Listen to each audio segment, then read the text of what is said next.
प्रतिवर्षानुसार इस वर्ष भी बीराखेड़ी कबीर आश्रम में 21 अप्रैल को कबीर प्रकट उत्सव हर्षोल्लास के साथ मनाया गया।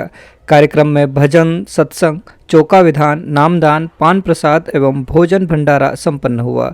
कार्यक्रम में भजन गायक महंत नानूराम खकवाणा करण सिंह पोरवाल द्वारा संगीतमय कबीर भजनों की शानदार प्रस्तुति दी गई, जिसे सुनकर कबीर अनुयायी आनंदित हो गए।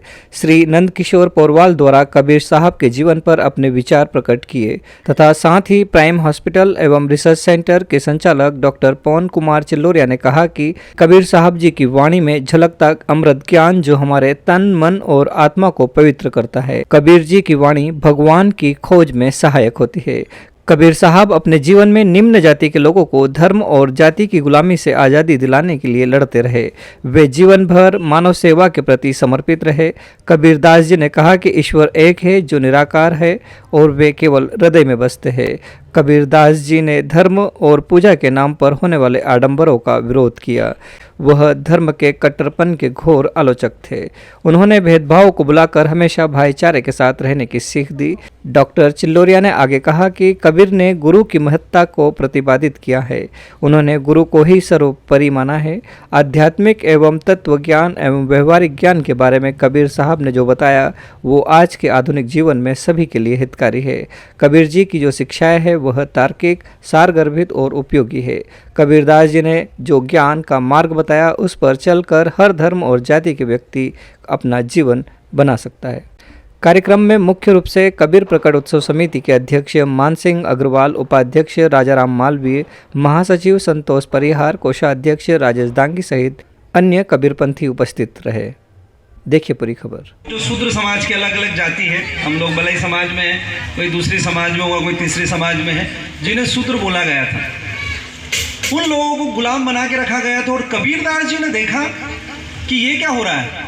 कबीरदास जी के गुरु रामानंद जी थे। रामानंद गुरु उनके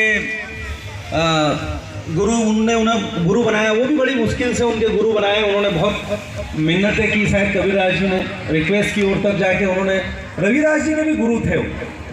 कबीरदास जी का जन्म बोलते 1398 में हुआ, काशी के लहरतारा तालाब के वहाँ पे। उसके बाद जब वो बड़े हुए फिर वो संतों के साथ में, साधु संतों के साथ उन्होंने वेद उपनिषद का ज्ञान लिया। सूफी फकीरों के साथ में रहे तो कुरान का ज्ञान लिया। कबीरदास जी के विषय में बोलते हैं, जैसा लिखा है कि कबीरदास जी को अक्षरी ज्ञान नहीं था, निरक्षर थे। वो कई गुरुकुल उस समय होते थे, कोई स्कूल कॉलेज में पढ़ाई नहीं की।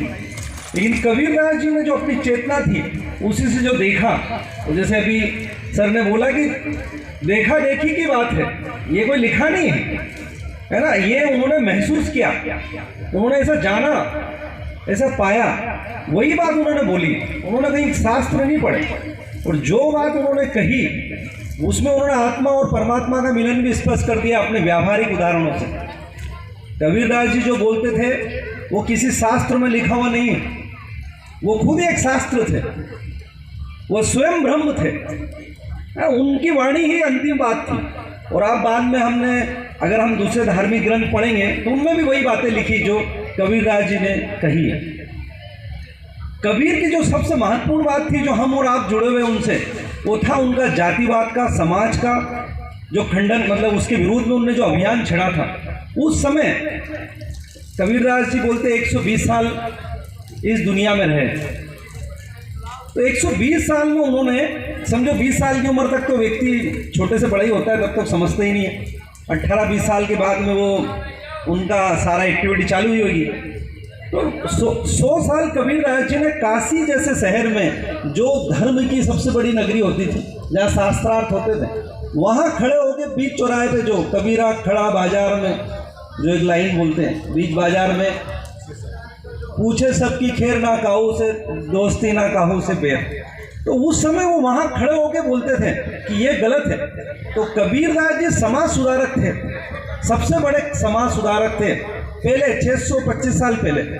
बात सबके हित की, कुछ सस्पेंस, कुछ रोचक, कुछ ज्ञानवर्धक, कुछ उत्साहवर्धक, खबर की खबर, सब कुछ है यहाँ पर। ये सब देखें हमारे YouTube channel media post services पर। अभी सब्सक्राइब करें।